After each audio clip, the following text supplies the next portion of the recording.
Welcome to Hard Hats and Horizons, the podcast where we dig deep into the construction and economic development shaping the future of Dallas-Fort Worth. We bring you insights from industry leaders and visionaries who are driving growth in North Texas.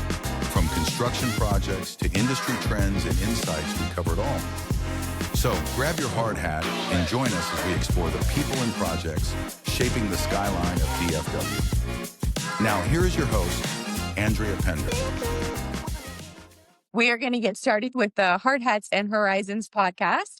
I have Landon Anderson with us today, and he is with Andres Construction, and he is the Employee Development Coordinator. So I don't remember exactly how we met, but I remember immediately following everything you were posting on LinkedIn, and it's such good information. So anytime there's a Landon post, I'm like, ooh, what is this? Because it's going to be good. Thank you. I appreciate you saying that. And so we met for coffee. Gosh, it's probably been a year ago because I was like, well, I just want to meet this guy in real life, you know? And so I know you have an interesting story on how you landed in construction, and we had a few overlapping things. So kind of talk to us maybe briefly about how you got started and how you landed at your position you're at right now. Yeah. So, I mean, there's the extended story, and I can give you the bullet points and go from there. But yes, employee development coordinator at Andres. I love working there. It's fun. Got a great mission. Feel like my career is aligned with the direction that we're going. So it's awesome. I am the non-traditional pathway. So I don't have my construction or engineering degree. And when I graduated from Dallas Baptist, my undergraduate degree is in Christian studies. And so I was planning on getting into like full-time ministry, and that didn't pan out. There were some doors closed there, and I was like, all right, how am I going to make a career? Started working in Major League Baseball.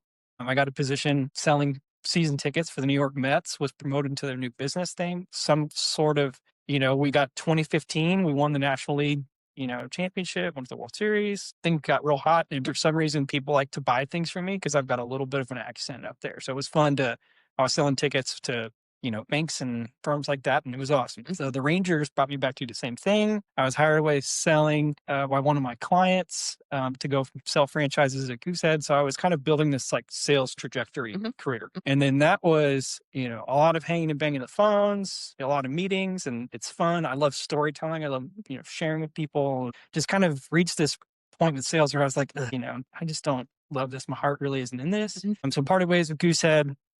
And got a chance to reassess, okay, what do I really want to do?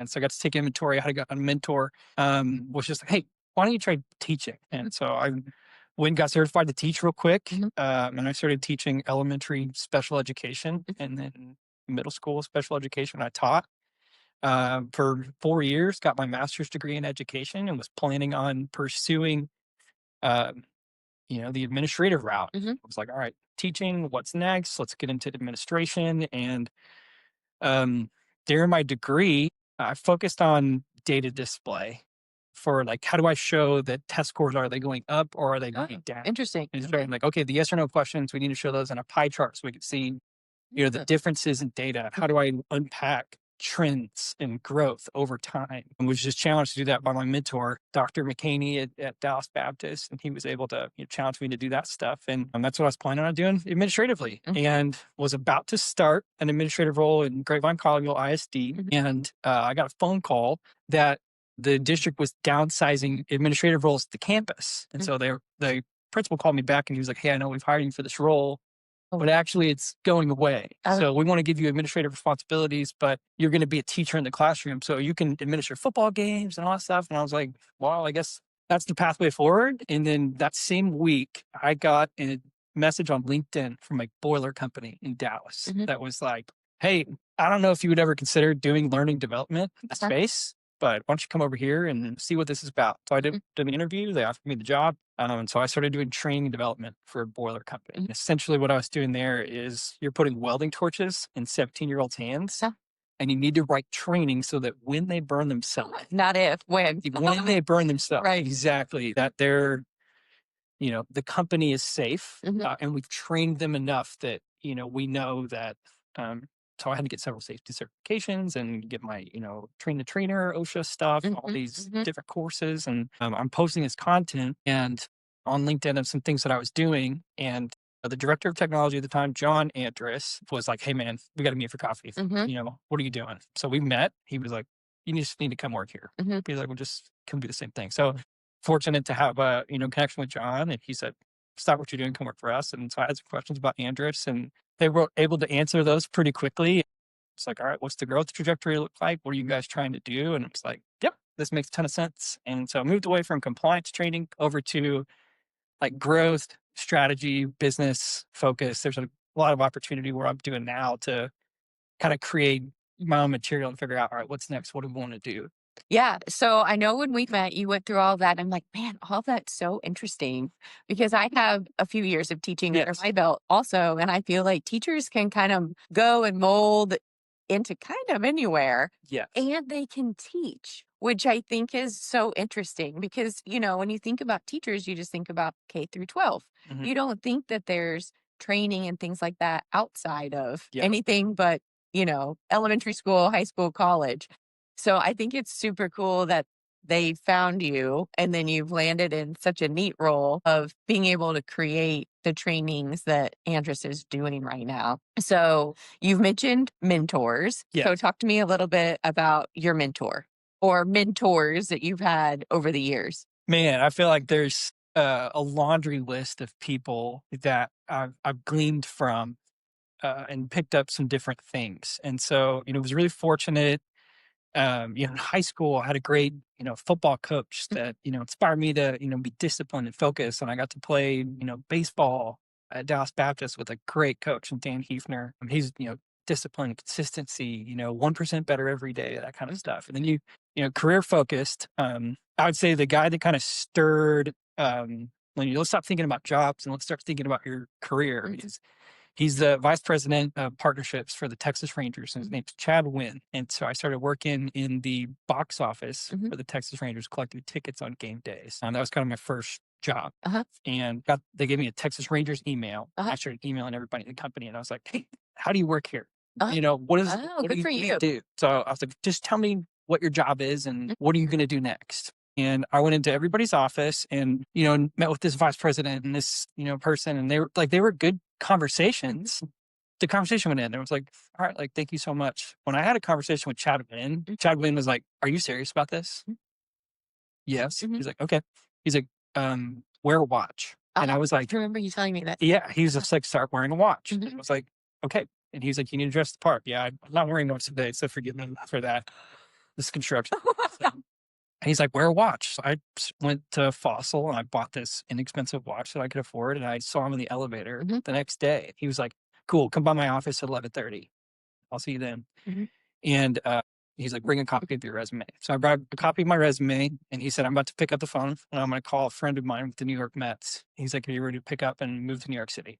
And I was like, "Okay, yeah, let's do it." So he picked up the phone, and the Mets called me that afternoon and were like, "Can you come up here for an interview tomorrow?" Wow. And then I had the interview, and then I got the job offer the next day, and they were like, "Can you move to New York City in 10 days?" And I was like, Yes. it happened that quick. It was just really interesting to have somebody that was like, "Hey, we see that you want to do this. We see that you're committed to do this." And that was kind of the first time there was somebody that was like, "Let's go." And what's interesting is that you said you talked to multiple people. Yeah. And it was just nice conversation. But it Yeah. took having all the conversations until you met this guy, Yes. And so I think that's kind of an interesting thing too, because sometimes, I talked to the person. Well, maybe they weren't really the person. Maybe there's 6 other offices you can go into and people never even tried that. Yeah. So I think that just shows how much, gumption you had to want to be able to do something. So that's interesting. And there's there's things to think about.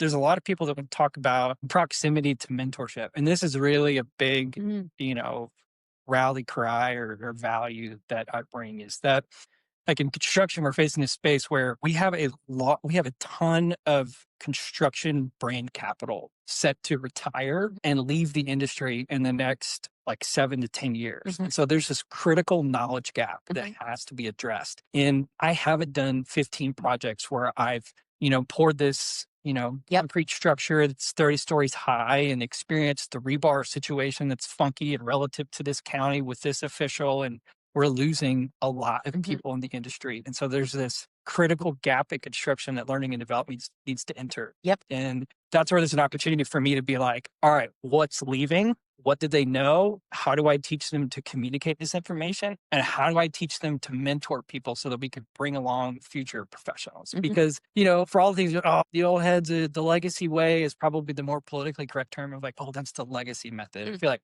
operations technology Mhm. companies do a good job of, that's how we talk about Excel spreadsheet. Uh-huh. That's the legacy method and stuff. So now we're all in Procore and everything. That's but that's for the young cats. So those young cats have that want to, like, we want to dive in, we can own the technology, we can get up to speed, but they haven't gone through 15 projects. And so they're good at this, but they're lacking this.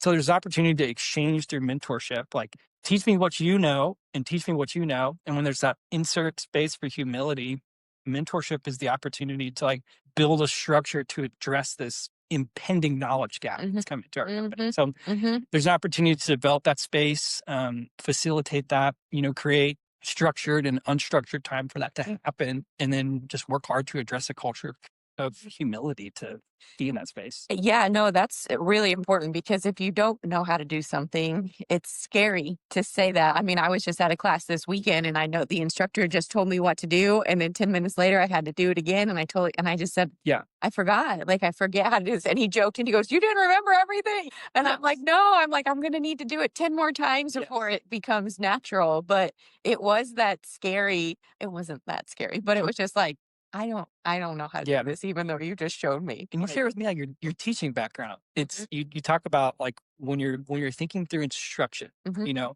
I'm going to tell you how to do it. I'm going to tell you where we're going first. I'm going to show you how to do it. I'm going to do an example on the board. Yep. Then I'm going to take one step away and you're going to finish the step. Then I'm going to take two steps away. And you're modeling that behavior for your students. And just like when we insert an addition problem. Mhm. And so the process is similar. And there's a lot of people that are like L&D professionals that are like, oh, adults learn different than kids. And yes, that's true with like the tone that you take in talking to an adult. Like, I'm not going to be condescending Right. to an executive of me that has forgotten. Kiddos, you know how to do an Excel sheet. And my hands and knees. Like, one of me gets so excited. Like, you got to tone that. Right. Hey, like, this is a money-oriented business. Let's get to the bottom line here. Right. But also, the process is going to be very similar. Like, I'm going to ask you, do you understand what I'm saying? Mhm. Can you show it to me? Mhm. Do you need help the first time? In creating that autonomy in the same way you would in the classroom, Mhm.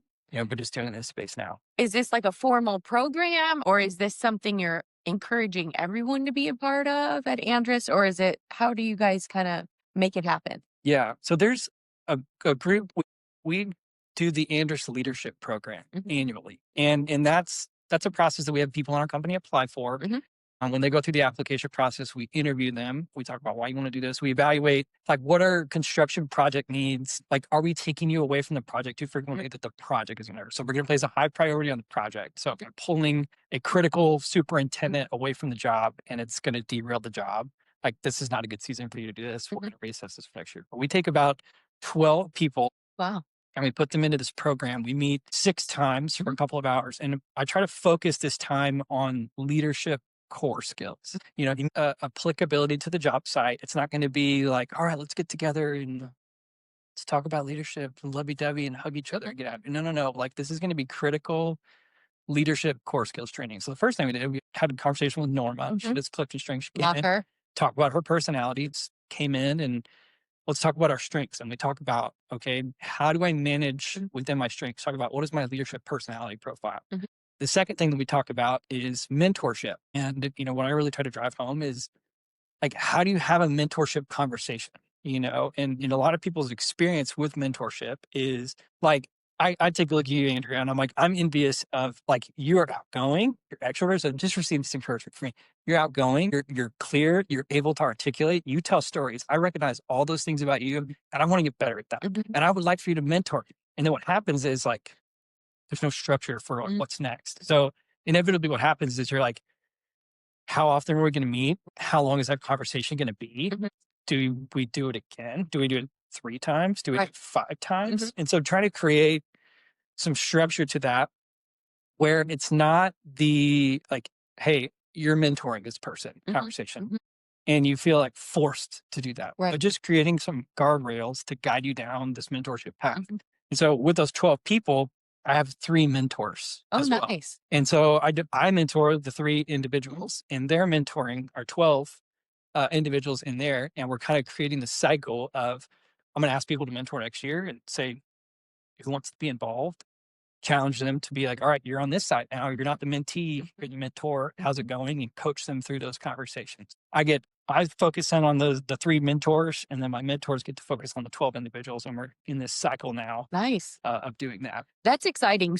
Day one at Andress, was this the game plan, or how did you make this the game plan Yeah. to do all of the, because you're doing some cool trainings that nobody else is doing. So I literally every time you post on LinkedIn, I'm like, what are they doing now? This is so interesting. And I hope your people see the value that you're putting on them, or, giving to them, because not everybody does these trainings. So it's a testament to Thank you you. guys. There's man, I feel the luxury of coming into a solid foundation. Mhm. And I'm really cognizant of, I'm surrounded by people that are smarter than I am. Mhm. And it's fun to be in an organization where I've worked other places where I've been like, uncomfortable in the room because I'm like, there's just funky stuff going on in the meeting room. Feels weird. I don't feel like we're all pulling the same direction. So We've all been there.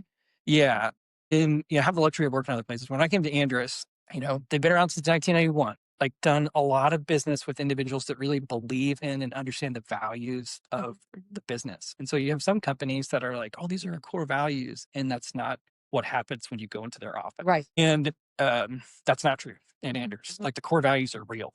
And you have people that walk that out. And so when they say integrity, is an important piece of the structure, collaboration, conviction, community, integrity, and respect. You see integrity with those people. Yeah. So there was an opportunity for me to come in, and I think it would have been immature and frustrating to how hard people have worked to build that brand for me to come in and be like, let me just John Wayne kick the saloon doors in and be like, I'm going to change the learning and development game. So there's But you are. I mean, what I needed to do is come in and look at it and be like, what do we have? And what do we not have? Mhm. And then what's people's experience with the training department thus far? So there was somebody that had the role before me. And what I found out was like engagement was low. Timing was tough. And the trainings were like low attended. And also like a lot of the trainings that were created were reactive. And it was like, hey, something happened on this project, so let's do a training about this. And that's one way to do training is you can be like, all right, we made a mistake here. So let's all like retrain about, a compliance training where like we need to do this. And there's space for that. Right. There's space to have that compliance training. Right. There's space to have that reactive training. But what I want to do in my strategy is to be proactive. And what are some things that are going to consistently happen on our job sites that things have been thin in our industry for the last 2 years, and we're seeing some things move in our industry. And so what that means is we're about to start a lot of projects. And so while I can't get in front of every project specific item, I can be like, what are some things that usually happen at the beginning of projects and focus those trainings on this? You're about to encounter this. What can we do? So we're about to start a lot of projects. We're about to be digging. We need to talk about, do we have clear understanding of procedures related to dig permits? Man, this is so cool. This really is. Johnny superintendent, like granted, like I know they've got 30 years and they're probably looking at a dig permit stuff. And they're like, I've been doing dig permits for 30 years, like all this kind of stuff. But just a reminder, did you know that we log those in this place? And it's like, no. And so we're going to build out this training that's, hey, we're about to dig a lot. Is everybody clear on like, when we say excavation, do you know what that means? What machines are going to be involved? And so some of my young guys that have never dug are like, yeah, no, hey, we don't know any of this. Other people are like, oh, dig permits over here now. That's cool. We just recently put together a Paint 101 lunch and learn presentation. And a lot of times people are like, oh, paint, there's nothing technical. It's not that, let's just throw some numbers at it. And so our presentation, I think we could get through it in like 45 minutes, but with the interaction from the groups we've given it to now, I think it's gone an hour and a half. And we're always like, we're cognizant of your time if you need to leave. And they're like, no, but we have questions about this. We have questions about that. And so It's nice because we just recently presented to a group of superintendents, and there's Yeah. a man who's retiring next week or Yep. something. And it was funny because one of the presenters would say, "Does anyone know?" And he would be like, "I know." And we're like, "Well, we know you know. Yes. You've been doing this for 47 Yes. years." But for everyone else, I mean, they were taking notes, they were paying attention. And all I kept Yeah. thinking was, gosh, if we could just plug him in to everybody and get all Yes. of that knowledge. That's really interesting. I don't do that kind of training. I just do BD training. Sure. I have done reactive training of things on, oh, I saw X, Y, and Z. How can we work on these things for Yeah. next time? But I've also done some trainings. Hey, if you're in this situation, write these questions down, have it on your phone, Yeah. literally in your back pocket or whatever. Mhm. So that's a really interesting concept. So I think it's really cool the things that you're doing. And it sounds like we both have been given the runway where they hired us. They knew we could do something cool.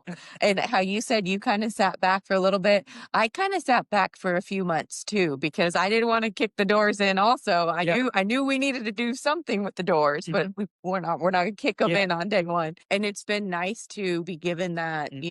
freedom of, I know they can do this. Yeah. Let's just give them some time. And how are they Yeah. going to put it together? So, how often are you doing these trainings? Who is invited? How do you get the attendance? Because you mentioned low attendance earlier. Yeah. So a couple things going on is like there's some accountability metrics in my job description. Oh. Employee development coordinator will host X number per month. Okay. I'm usually doing more than that, Uh-huh. but there's accountability metric. I report to our director of HR, Lauren Smith. She's awesome. Love working for her. When I funnel all of my stuff through her. How many people are on your HR team? Just The two of you. Nice. we hang out. Nice. It's awesome. It's good, and she's been helpful. She's been in the industry for 10 years. She's been in Andrews for 10 years. Nice. And so there's so much space where I'm like, hey, is this going to go over well?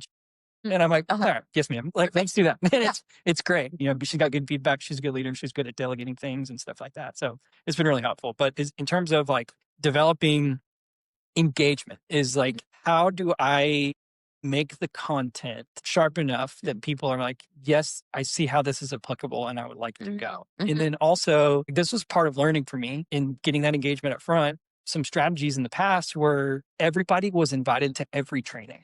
And therefore no one came to Correct. anything. And just taking that extra step and asking the question, like, who needs to hear this on the trainings? And, I make sure that, like, I everybody know that when I ask for an hour, we're going to start on time and we're going to get on time. Yes. Period. Yes. Like, to the point that it's gotten uncomfortable. Like, we're lagging behind and I'm not hosting the training. And I'm like, our time is done. Yeah. Like, I love you.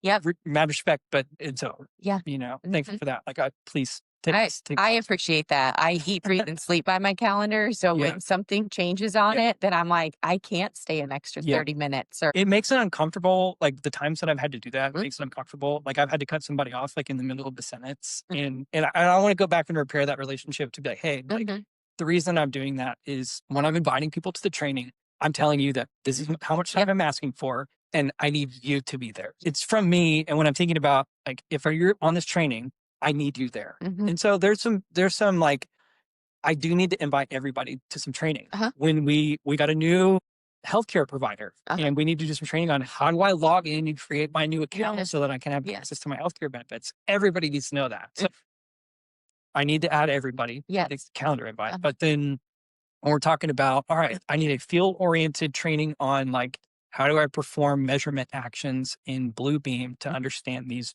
drawings so that I could do this quickly prior to installation? I just need my field team to know how to do that. So I'm going to focus in on those individuals and I'm going to invite, some superintendents and to say, hey, like I need field team to attend this training. Inviting internal advocates in and saying like, make sure that your team is there. Every reason not to attend, but also like following up. So adding them to the invitation and not just trusting I like that the email is going to take care of it. And that's where I'm laying on some of the sales practice. Right. Of like, I've learned how to be, graciously annoying, or just like let them know like, hey, I'm sending you an email. You're about to get this email. I need you here. And I feel like that's been received pretty well. Good. At Andrews. And just have people that are like, thank you for that. And then there's opportunities where I understand, things happen in construction that are variables that we can't control. And so it's like, I'm unable to make it. And the frequency with which people apologize for not being able to make it lets me know that they're like, they understand that it's important. Right. That I need them there. Can I go back and view this? I'm like, yeah. Oh, that's cool. So are you video like you're recording all of your trainings? Mhm. Okay, cool. Yeah, I would say most of them. There's been some trainings that's like we haven't gone in and recorded, but I know with us, like we have a Dallas office, we have an Austin office, and we have a Uh-huh. Houston office. Okay. And I'm married. I've got 2 kids. Uh-huh. I can't get to Austin and Houston as frequently. We just started my oldest in kindergarten, Uh-huh. and Uh-huh. in a perfect world, I would be able to be physically in Austin and Houston Mhm. hosting more trainings. Mhm. Mhm. And yeah, It's tough. I've been there, done that, and at a previous firm, I went to Austin once a quarter. yes, And it's like, then there's inevitably, like I was meeting with clients and somebody is like, hey, something came up. I have to reschedule. Can you meet tomorrow? And I'm like, yes, no, I'm flying home tomorrow. yes. And so, Mhm. yeah, that's always the tricky thing where it's like, well, it's just Austin. And you're like, well, but I live in Dallas, Yes. So, And there's some space where, and this is part of my experience selling franchises, is you get on an airplane, and my territory is North Carolina. And it was like, your responsibility is you have 2 days mhm, and you need to fill your calendar. And so the last minute, like, oh, hey, I'm sorry, my cat's sick and yeah. stuff, like the way I would cancel the meeting. Mhm. It was like, okay, I have this time slot. Uh, I'm gonna get on the phone. I'm gonna make 50 cold calls, Yeah. and I'm gonna fill that spot. Mhm. And I'm making calls in the airport for this agent that canceled the meeting on me Right. because what Yeah. insert reason. When you have gone down to Austin and San Antonio, have you taken the bond lane? No, We're way off topic. you're like the third person to recommend this. You should Lauren's do done it. this a few times. Uh, Usually, I've been And you can work on there. There's Wi-Fi. okay. They're like recliner chair. This might be the I am not a affiliate yeah. of anything related to Bond Lane. I've taken it twice. Well, we need to get Von Lane on board. That's what. Maybe I need to bring him in. So years ago, there was an SNPS conference. And this was like before I was having to do Yeah. any training. And there was a group of girls from Dallas from one company who took the Von Lane down to the conference, which was in Austin. Yeah. And there's a seat in the back where there's a table. And so they used it as like a strategic planning meeting. And so like they didn't miss a minute of work because I mean they That's probably had a good time on it too, but I feel like it's the equivalent. It's less time than you're gonna spend in the airport, Yeah. and you can't work while you're driving down there. Correct. So you should look into it next time. I need to do that. I guess my flow had been like, all right, like I'm gonna get car, Uh-huh. go down there and usually turn that into like catch up on podcasts, catch up Uh-huh. on audiobooks Uh-huh. and stuff like that. But It's pretty cool. They give you snacks, So it's like unlimited snacks. I'm like, lady, I can't possibly eat any more of your snacks. that's what we need. I love that. Okay, sorry, I took us way off topic on No. that. And it's pretty cool too that you guys have two. I feel like in this industry, there's a lot of one person HR teams. I feel like there's a lot of one person HRs, one person accounting, one person marketing, Yeah. And so I think that says a lot because then Lauren can work on the other HR things. And then Yes. you're able to go and do those trainings Mhm. with most people when it's a team of one that's on the wish list. Like, Yes. I hope I could do these trainings, but I actually have to do the insurance and the everything else that comes Yeah. with HR. And there was a season of time where this position was on the wish list. And Yeah. but when you're operating as a general contractor, we want to operate with lean principles. Mhm. That's gonna focus this project, but it leads its way into other areas of the business. What I see in this position is that there were enough people that got together before they found me and we're like, this is something that is going to be a core principle. That's cool. And, Lauren was an advocate for that. So there's some space where my role is like, I need to take things off of her plate so she Right. can do the things that she's required to do, Right. that it's administratively appropriate for her to do, which that's part of my job. Right. That's awesome. Like I get to do that. So like, handling some of the recruiting and onboarding and some of the, administrative stuff for that. Like I get the opportunity to do that. And for me, it's like, the phrase that's been shared with me is like, Landon, we want for you to handle the employee life cycle. And I'm like, man, that's a really cool I like opportunity. that. So, to take ownership of the brand from we found this person to we've assessed whether or not the phrase I'll coin is Andrus-ish, like, are they Andrus-ish? And so then we'll make an offer. Lauren handles that, the legalities and all that stuff. Lauren handles that. And then, we get them here, like they've accepted the offer. It's like, that's my green light. Welcome to Andrus. We want you to know that you're here. Like, let's handle paperwork. Here's a LinkedIn banner and tell everybody that you're joining our team. It's day one. We're happy to meet you. What questions do you have? All the way from like new hire, just graduated. And the question I got recently was, I'm going to set up a direct deposit. Yeah. all the way to like, hey, I just left and, this happened to my other company and I want to make sure that's not going to happen again. And so Nice. all the way to, Oh, that's great. serious, but they have an available option to me. I'm not HR. And so they can call me and they can need to unpack. I need to access Procore. I need to, think about this or that. Nice. We handle those questions together. It's funny you say that because years ago I had a friend of mine in the industry who their company still did paper checks. And so she went home and put it in the trash can because she thought it was just the direct deposit. Yes. And I guess like a week later, she realized that the check was never deposited. Yes. And they were like, "What do you mean it wasn't deposited? Like I gave it to you." And she said, "I thought it was just like the receipt portion of it." Yes. So poor thing. I mean, and then they had to do whatever they had to do to then reissue the check. And I don't think she got her paycheck for like an extra 2 weeks. And so whenever you fit those corporate policies, is that at some point like, there's a communication breakdown. That information needs to be shared. Right. And you've got an employee, they're good at their job, they're cutting checks, they're making sure that those checks are like hand placed in those, slots every, on the 15th or whatever their pay period is. Like somebody's working really hard and they've got like, I'm at capacity doing that. I don't have time to communicate to everybody that this is the way we do things to new employees. And so if you get in a space where like, we've got everybody, they're so tenured, they know to pick up their check, they know to deposit that. We've been doing it this way since 1983. Why would people throw away a check? Whereas, you've just onboarded a 21-year-old and they're like, what's this piece of how does this get to my bank account that I've got saved on my phone? Right. And there's just, we don't know what we don't know.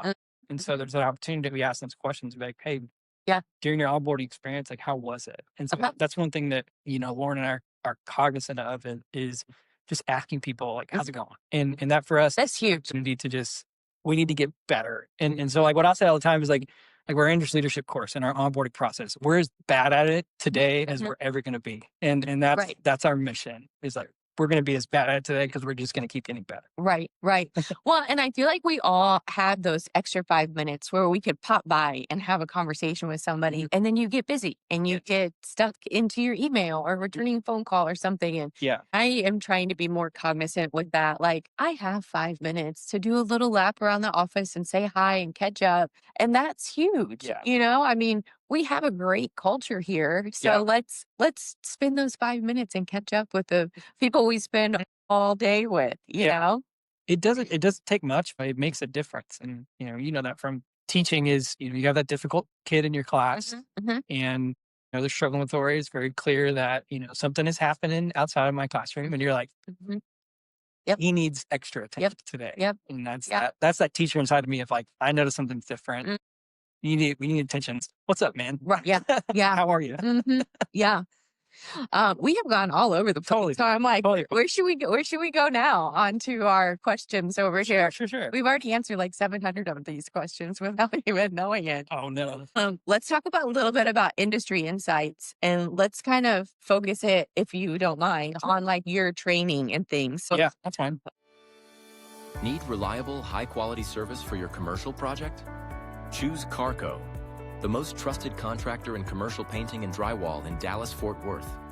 With over 30 years of experience, Carrco delivers top-tier craftsmanship across Texas. From expert painting to seamless drywall, we handle it all, on time and on budget. Transform your space with the professionals at Carrco. Visit carrcopainting.com today. Carrco, where quality meets reliability.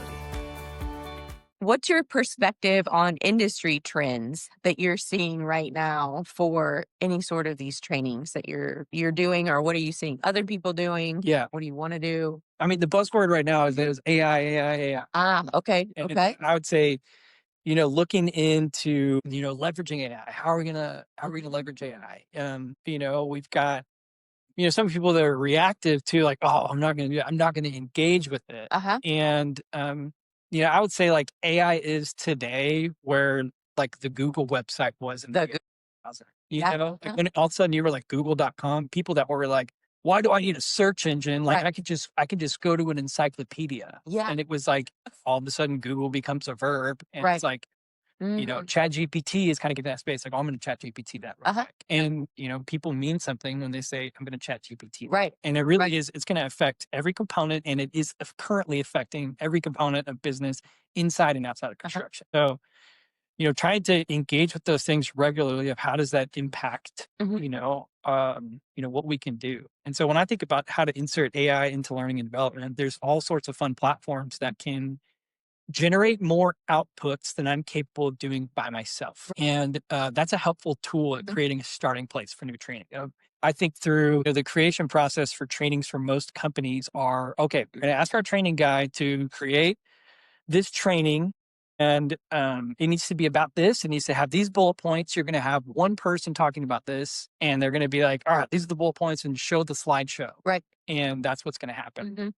And a generative AI platform is able to create 100 slideshows in 10 seconds. Yes. Generative AI is not able to tell you which one is going to make sure that learning takes place. And so that's where AI is not coming for our job. It's not coming for the L&D space. What it's doing is it's going to weed out people that are just content makers. And it's going to place a high priority on the people that possess, like, do I understand the impact of the communication strategy behind this leadership? That's interesting. So I create 600 of them, but am I going to be able to share with you the one that's going to work best? Right. I was at a Texo AI training a few months ago, and it said basically for every 4 jobs, you will lose 1 job. And it's not because we don't need the person anymore. It's because there's so many efficiencies where it just needs 3 human bodies doing the work. It also had some very interesting statistics, and I won't even try to attempt them, but it was basically men were jumping on the bandwagon of using Chat GPT more than women. And then it was going back to, well, if that's the case, then women job opportunities might not, they might lose out on some opportunities because then they're not going to have a equal playing field when they go to apply to a job. But yeah, it was an interesting training, and it kind of made you feel good. Like, okay, all of our jobs aren't going to go away. Right. They still need us. Yeah. So, and that was people, reacting up front. And then people said the same thing about Wikipedia. People said the same thing about, software like Napster. It's going to derail the music industry. Like, you think about now everybody has Spotify on their phone or, iTunes Music or Amazon Music, whatever your platform you use. And we're streaming music from our phone. Right. And that was the thing that introduced Napster, which nobody could have got out front to be like, it introduced streaming on demand. And there was this need of people were like, I want my content and I want it now. And so we're in this season with AI where there's a lot of uncertainty about what is the legacy impact of an industry changing technology like that. And that's from where I stand is it from, being a part of just different talent development groups and listening to some things that it's going to come down to, it can generate more things, but the reliance is still going to be on the human being to share with you which one is best. Right. I like that. That's interesting. That should make people feel it's helpful for me because I'm able to use, a generative platform and people can give me some bullet points and I can, do this, put this in our company template. But if I went in and made sure that the blue is Andrus blue. Right. The font is the font that we use, people are familiar with. I make sure that all those things are aligned and they're brand sensitive. And I make sure that, Chat GPT can spit this stuff out and I can make it quicker. And then also I want to invite other people that know more about this, our subject matter experts into the conversation and be like, hey, how do you feel about this message? Is this correct? And maybe we'll change the word doing to done, because this needs to be completed before this step rather than we don't want to be working on this when this, sequence construction. So it's a place to start. We have a Carrco book club. So I go to ChatGPT to help me come up with the questions for when we have our book club. And one time I was just like, I need a few questions for these chapters of the book. It's a leadership book club. And I showed it to my marketing coordinator and she said, Andrea, these don't match up to the right chapters. And I had already read the book. And so I hadn't opened it up to compare. And I was like, oh, all these questions do go to the book, but it wasn't to those chapters that were correct. And so now anytime I use that as a starting point to kind of help with questions, then I'm like, okay, I got to cross-reference these things. So and it's a powerful lesson to learn because people are like, oh, we can just do this, have it write emails for me, have it, handle this communication, all that stuff. But what you see, on Instagram, these different trends is there's the Chat GPT does this double dash punctuation mark. And that's where when you see that, people are like, I know that got put into a generator. And it's one of those things, it's everybody's using it. It's kind of it's okay. But if you're the recipient of an email like that, kind of I know that they spent less time on this email than it took. So No. I think those are called M dashes. Yes. I have been using those since the beginning of time, and now everyone's like, "Oh, well, you must have used it." I'm like, "No, I promise I was an English major in college. I'm Right? using them for Yes. 25 years." Yes. You're like, grammatically, it's correct. But I'm not going to use them anymore. But that's the thing is like, you reactively, you got to be like, I've got to eliminate that so that, No. or, I mean, you sharpen. Can I have like proof of use that I used this back in Yeah. 1999? Or you're like going to send a picture of yourself with the email, like I am typing this message just to have that user verification. Yeah. What we found in working in the insurance industry is that insurance has been ahead of construction in terms of like engaging with these platforms with the advancements in electrical technology and all stuff. And I was working for a company that did personalized insurance, and all insurance is like, oh, AI is just going to write your policy for you, and so all of the agents are going to go away.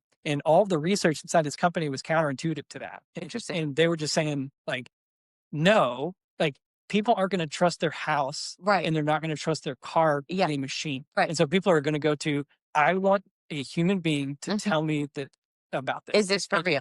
Yeah. Tell me what I really Is need. my policy going to work when my roof breaks? And I think there's a lot of space, for construction, to engage with those kind of things, that we can generate more, RFIs. We can analyze documents quicker. We can, get to those measurements, drawn. And what it's going to take is, an architect and an owner and a general contractor would be like, yes, we've generated all these RFIs, but we've verified in the field that these are accurate. Here is our proving it. So the quality control process is still going to be there. And it's just going to take that trust, between parties. It's going to continue growing. We got to maintain that. I think I say this on every podcast, but I wish we had a crystal ball to see where we're at in 10 years. I mean, I feel like at this point, it's just going to be part of the podcast that I say that. Yeah. Because gosh, can you imagine where we're going to be in 10 years with AI? Like that's going to be exciting. It's going to be fun. And what I see happen is that it's just going to be like helping you edit and adjust on the fly. Right. Like it's your personal assistant, more so than it is like doing things for you. It's going to be like working in the background and analyzing like, hey, like you typed this, you meant to type this. Right. Giving you, the chance to, analyze drawings and look at those things side by side and figure out which one's more accurate. As soon as you said that, I forgot about, I feel like maybe several years ago before AI became like the thing, I remember there were a lot of architects using something, and I don't know what it was, but it was to do their rendering. Just so their rendering would be pretty. And so it would be like watercolors. And so then it would be this beautiful watercolor. Or they would be like modern ink and pen. And then it would be, so because so many architects these days don't have that artistic knowledge that the people who are 40 years of experience have, I can remember going to an architecture event and people like busted out their watercolors. I'm like, whoa, you brought watercolors to an event? And I'm like, I want to sit next to this person. And there's a lot of people who don't have that skill anymore. Yeah. There's the relationship component. You can take that rendering, and you got to have the architecture. You got to have those soft skills IQ of like what is the theme for this rendering that's going to be well received by the person receiving? Right. So like you can create multiple, I don't have it look like Van Gogh, whatever. You got to understand the personality of the person across the table to make a decision that this is the rendering we're going to go with. Right. And this is the one that I recommend. Right. And you're like, right. That's where that consultant component is there. Is that we have a relationship, and I know that you're a watercolors person, so that you went to X university. Right. So we don't use the color red. Right. You're like, because red means the Sooners or whoever. So we don't use red because, you're a University of Texas alum or whatever the case may be. So you're able to. We do. Yeah. You're able to be like, let me sharpen up my rendering. Also, don't use red. Right. And add that to your phone and sharpen it up. Yeah. This will be like we're gonna listen to this in 10 years and be like, these nerds talking about. They had no idea. They had no idea. What are some of your future goals? Either let's do personal and professional, but like, what are some of your Andres goals for your position?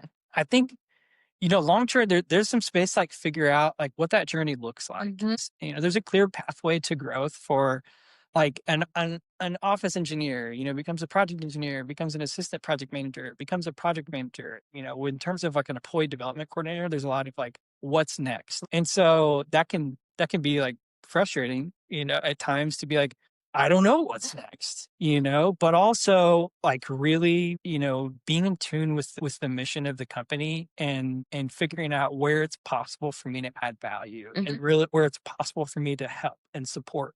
And so it's going to require a lot of listening, a lot of figuring out the context of where we're at. And then also like being patient with myself to like some of the relationships that we have are like 30, 40 years deep. And I cannot manufacture 30 years of relationship, overnight. Yep. So there's some patience where, I've just got to just wait and be patient, which is fine. I'm an impatient guy. That's frustrating for me. But in fact, kind of in the season, you almost like coach me up. But I'd say like, if I'm setting a goal for myself at Andrus, it's that the learning and development program at Andrus is unparalleled in the construction industry, one, and two is integral to business success for Andrus. Nice. I Nice. think if both of those things are true, like I'm in the right path, wherever that lane is. Well, obviously I'm an outsider looking in, but I think you get 2 gold stars for both of those things.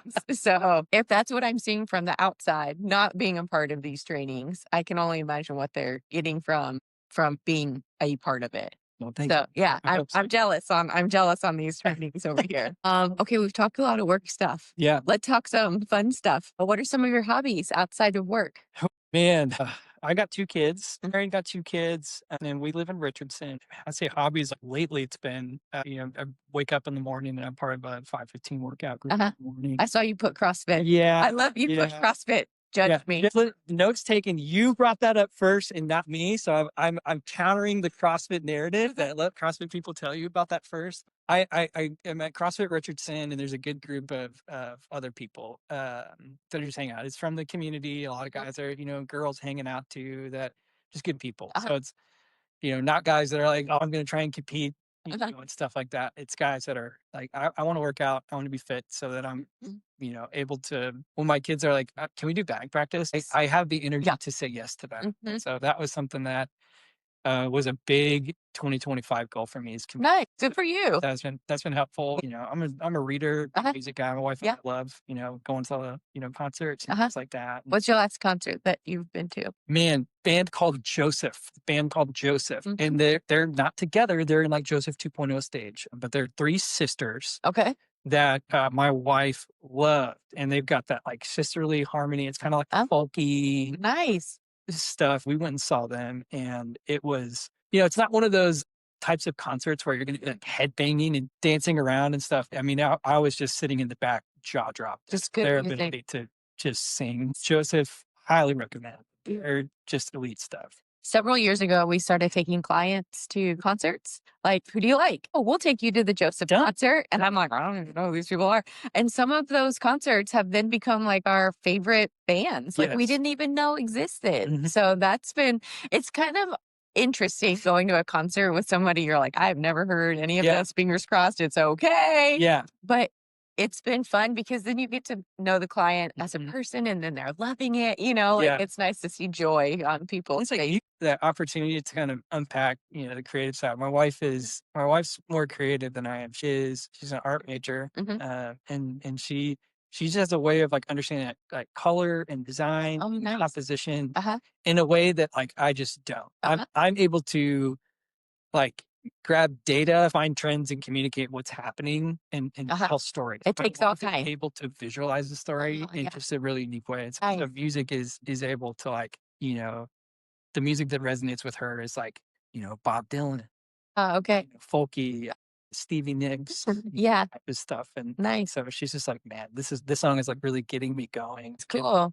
And it's like a full, Grand Tetons kind of song. There's a band that we found on, I don't even remember why, called Geo Wolf, and it's really good. She might like them too. That name sounds familiar, but I can't like recall those songs off the top. Yeah, and it reminds me of Santa Fe because like we found them on vacation in Santa Fe, and so anytime their songs come on my playlist, I'm like at this intersection in Santa Fe, And music has that way of like unlocking those memories in a unique way. And so, we think about that, Sam and I'll have, songs that we were playing when we went on this vacation or whenever we did this or whenever our boys did this. And so, we've got 2 kids. And so we have like a Spotify playlist called Dancing Bears. Our boys are little bears. And so we'll just shuffle the playlist and it's all like songs that have been like, it was something that they woke up singing one morning. Oh, nice. Something that Yeah. they asked for in the car. It's from a movie that they watched. Uh-huh. And so we just compiled this playlist and over time. So it's up to, 50, 60, Uh-huh. like that. Oh, that's fun They're all like quote unquote bangers. for your kids. Yeah. Yeah. That's been, So you said the one started kindergarten yes. this year. So how did that go? We didn't cry on day one. And I think it was because the heat index was 107. We were too busy. You were already just sweating out the tears. My gosh, we live about 3/4 of a mile from my son's elementary school, and he's riding his bike. Uh-huh. So we wanted to, we read a book called The Anxious Generation, Jonathan Haidt's book, Uh-huh. and that's like a must read for any parent. I highly recommend. I feel like I've heard several people recommend this book. It is must read, but one of the principles he talks about is growing autonomy. With your kids. That's when it's like, some people like handle that. Like, obviously, you make your own parenting decision when like, your kids and you're like, I know what they're capable of. But one of the things John do is like have your kids ride their bike to school and something like that. Obviously he's in kindergarten, so we're not going to let him like go the whole way. We're going to walk with him. Okay. We wanted him to like, grow riding his bike and be like, he can handle this length of bike ride. So we were like training beforehand, just like ride their bike around. Day one, we walk him down the street, he rides his bike in, he's going so fast. He's like, Sam and I got the opportunity to get some good feedback from him of like, hey, we need to say excuse me when we're flying by the side and not, hey, look out, coming through. So here comes my 6-year-old, just like, you probably took out, 10 to 15 people or almost, no injuries, but it was there. We bumped into people at different places at Richardson and they're like, your son is bike kid. And I'm like, great. I'm like, oh no, we've got a reputation. Like we're going to need to retreat, witness protection. I don't know, but that's been fun. My son, right, wrong, or indifferent. We have similar personalities. We talk too much, are loud. And so there's some space where this is the most like regimented class that he's been in. So there's been some rub where like you can't stand up in the middle of when the teacher's talking and go. So we're in this rocky, I was at rocky territory. It's been good. It's been great, getting acclimated to kindergarten, but there's been some growth. He just wants to stand up. There's so many things in the room that he's like, I want to know what that is. So my teacher's in the middle of explaining something. He's like, but what's that? Yeah. Like, let me go grab it. Like, what do you mean I can't grab it? So these desks are tall. And so it's nice because sometimes meetings go long and you can just push the chair out and stand and then you're not hovering over someone like a traditional, Man. So you'll walk past and see 2 or 3 people sitting, 10 people standing. And so it's nice to kind of have these. I don't know if I would have ever thought of a tall table to be like the conference room. But yeah, it's nice to just design tables. I'm like, man, we need to get these. All the furniture is Very. So it's all from Very. Simple. Yeah. This is great. I love it. Okay. Quick fire round. Okay. Which is never quick and you talk a lot and I talk a lot. Perfect. This will be the long fire, long, slow fire round. What is the last book you read? I am in the process of rereading Never Split the Difference. Oh, it's been a minute since I've read that one too. Yeah. So we're rereading that one. That's the one that we're covering with the Andrews Leadership Group. We're talking about. I'm always hesitant to recommend leadership books because there's so many leadership books written and they're like, this is the magic bullet for leadership. Yeah. And I'm like, some are so dry. Correct. I'm like, I can't do it. Yes. And it's, I don't want to be like, if you read this book, you change your life. Yeah. It's like the message of the book is just like, doesn't resonate with me. So there's a ton of great leadership authors, but I always try to pitch those books humbly and be like, what resonates with you is great. And if nothing resonates with you, that's fine too. And then I'll share with them like, hey, here's what I got for this. Like, I think that's what the difference is. Like one of the best books that I've read personally about practical strategies to proving to the other person that you're listening to them. And so, the art of rephrasing what they're saying to make sure that you have the same message so that you can level. That's huge. So, we'll be talking with people and I'm like, hey, like, it seems like you're frustrated now. Like, am I correct in assuming you're frustrated with this scenario? Yeah. It's like, yeah, you are frustrated. Well, what's making you frustrated? And then you kind of went back that layer. That's huge. We opened the space to share that frustration. And now we're in a conversation where we're engaging. I'm not just like, my ears are on. It's my time to talk now. And that is, my ADHD is like, I'm filling in the gaps and filling in the sentences. And so having to like discipline myself to not think about, all right, this is what I'm going to say next. Right. Here's a story that I can share that can really resonate with this. This is going to blow their mind. This is going to be the funniest thing ever. Never split the difference. Is challenging to me to be like, hey, here's some things that you can do to ensure that you're listening. Nice. Nice. What is your favorite quote? Man, Dan Hefner is 1% better every day. Yeah, that's a good one. That's a good one. What is a skill you would like to learn? I need to get better at coding on the back end. Coding? Coding. Okay. Yeah. Why? I've got to be able to connect platforms to make sure that everything's efficient. So I think the ability to design from the back end is really helpful. Okay. So I would say like I need to like teach myself granularly how to on code, but I need to know enough about coding to help make sure that our systems are consistently integrated. Nice. Interesting. It's probably me just being selfish and just like I don't want to learn it. No, that's good. Anything fun that you want to learn, like personally? Let's see. We want to learn personally. I think that I'm going to do my first High Rocks event in November, and I would say learning how to complete one of those without dying. Well, you probably won't die, but you might come close. We'll see. When is it? November? Something like that. Okay. I'm doing one in Dallas. Okay. And there's a friend of mine. I mean, he let me know we were doing this. I mean, he was like, "Hey, man." He signed you up. He said, "Hey, you're my partner." I love it. And he sent me a picture of the time. I love it. I hope you can jump really far after a burpee. We'll see. We'll see. So my big question was like, what kind of shoes do I need for this thing? Because I have no idea. Ooh. I have a couple friends who eat, breathe, and sleep it. Like they love it. There's a whole thing. I know. There's a cult. Let's do it. Yeah. So we have some peer pressure going in our office. And so in the office, we have about 45 people. And I think I know we're at 11. We may be at 12 who have signed up for the Dallas Half Marathon. I love it. When is that? It's December 14th, I believe. That's still like around the lake and well, if you do around the lake, then you're doing the marathon. Which none of us have committed for the marathon. Okay, but so it's only half. We're all do the half. So I'm excited. And it'll be like the first for a lot of people and not the first for a lot of people. Yeah. So I'm just excited. I think it'll be fun. Are you guys doing a group like track my run, track my training? Well, you'll be able to see everybody's results at the end. So I think a lot of us, our goal is let's just complete it. Let's go have a good time, camaraderie, you know. So it's such a fun event. My wife did the full several years ago, probably 2016 and 17. Yeah. So we did that, but she did the whole like. Well, you'll have to keep me updated on this High Rocks because I don't know if I can do jumping after a burpee.